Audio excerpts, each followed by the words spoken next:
Boa tarde. Falaremos agora sobre vetores aplicados na engenharia. O nosso tema será a carga de vento em edificações. Em especial, calcularemos a carga desse vento nas edificações.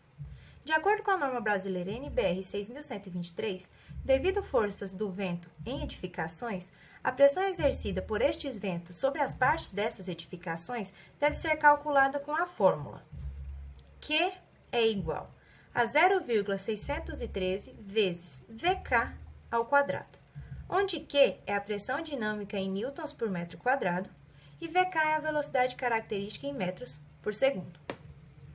A velocidade característica depende de uma série de fatores como a região do Brasil, a topografia, se é plano, se tem vales, se é montanhosos, a densidade de ocupação, se tem muitos prédios ou se não, e as características construtivas do próprio edifício. E para isso, utilizaremos a fórmula para determinar a velocidade característica. Através dela, conseguiremos calcular a pressão dinâmica exercida por esse vento na edificação. A fórmula é VK é igual a V0 vezes S1 vezes S2 vezes S3. VK é a velocidade característica em metros por segundo.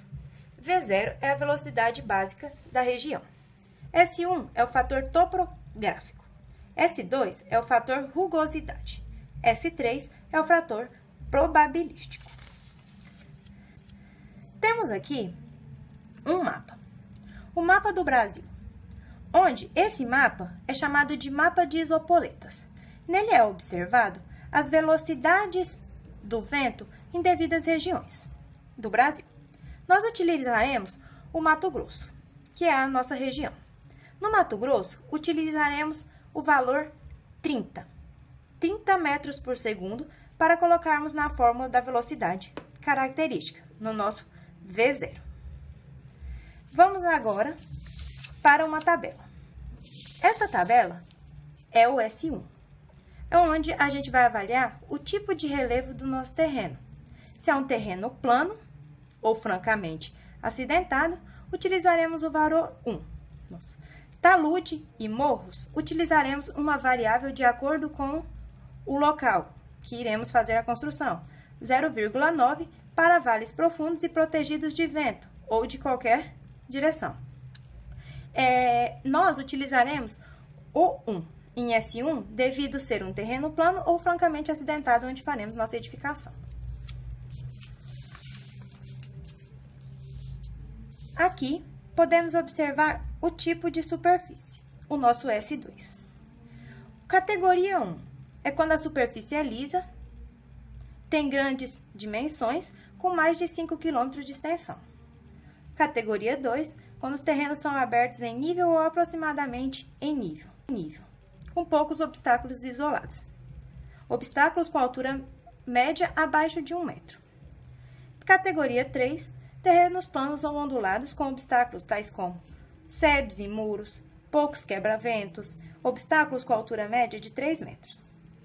4, terrenos cobertos por obstáculos numerosos e pouco espaçados, como a zona florestal, por exemplo, industrial, urbanizada, e a altura média, 10 metros. O 5º, quando os terrenos são cobertos por obstáculos numerosos, grandes, altos e pouco espaçados, altura média, 25 metros ou mais. Nós trabalharemos com a categoria 3. Além dessa característica de rugosidade do terreno, nós também devemos levar em consideração a dimensão do edifício para escolhermos um valor para S2 para ser calculado na fórmula. Então, nós escolhemos a dimensão do nosso edifício através desta tabela. Classe A, todas as unidades de vedação, seus elementos de fixação e peças individuais de estruturas sem vedação, toda edificação na qual a maior dimensão horizontal ou vertical seja inferior a 20 metros. Classe B, toda edificação ou parte de edificação para a qual a maior dimensão horizontal ou vertical da superfície frontal esteja entre 20 e 50 metros. Nós trabalharemos com a classe B, pois a nossa edificação terá 40 metros. E letra C, a classe C, toda edificação ou parte da edificação para a qual a maior dimensão horizontal ou vertical da superfície frontal exceda 50 metros. Então, da dimensão do nosso edifício será 40 metros, recebendo classe B.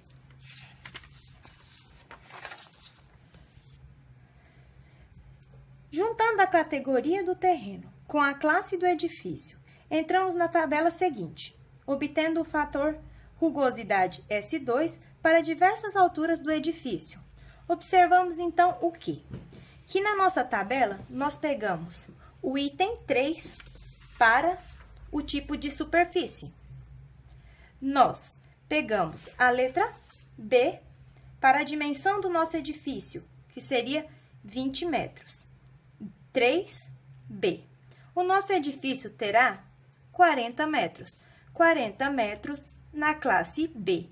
3, 1,06. Então, iremos usar 1,06 no nosso S2. Por fim, para acharmos o nosso S3 para completarmos a fórmula. O nosso S3 nós temos o grupo 1, 2, 3, 4 e 5. Usaremos o grupo 2. O grupo 1 é edificações cuja ruína total ou parcial pode afetar a segurança ou possibilidades de socorro a pessoas após uma tempestade. 2. Edificações para hotéis e residências. É o que iremos utilizar. Edificações para hotéis e residências. O 3 são edificações e instalações industriais com baixo fator de ocupação. 4. Vedação, que é o quê? Através de telhas, vidros, painéis, essas coisas. 5. Edificações temporárias, né? Estrutura dos grupos de 1 a 3 durante a construção. Então, nós iremos utilizar o 2, com o valor 1 para o nosso S3. Nosso projeto será feito no estado de Mato Grosso, onde a velocidade básica V0 é igual a 30 metros por segundo. Conforme os dados encontrados na tabela, temos que S1 é igual a 1, S2 igual a 1,03, S3 igual a 1. Vamos então à conta usando a fórmula da velocidade característica, VK. VK é igual a V0 vezes S1 vezes S2 vezes S3. VK é igual a V0, 30, vezes S1, 1, vezes S2, 1,03, vezes S3, 1. VK é igual a 30,9 metros por segundo. Vamos, então, à fórmula da pressão dinâmica, utilizando o valor encontrado na fórmula da velocidade característica. Vetor de Q é igual a 0,613 vezes VK ao quadrado. Vetor de Q é igual a 0,613 vezes 30,9 ao quadrado. Vetor de Q é igual a 585,29 newtons metro quadrado.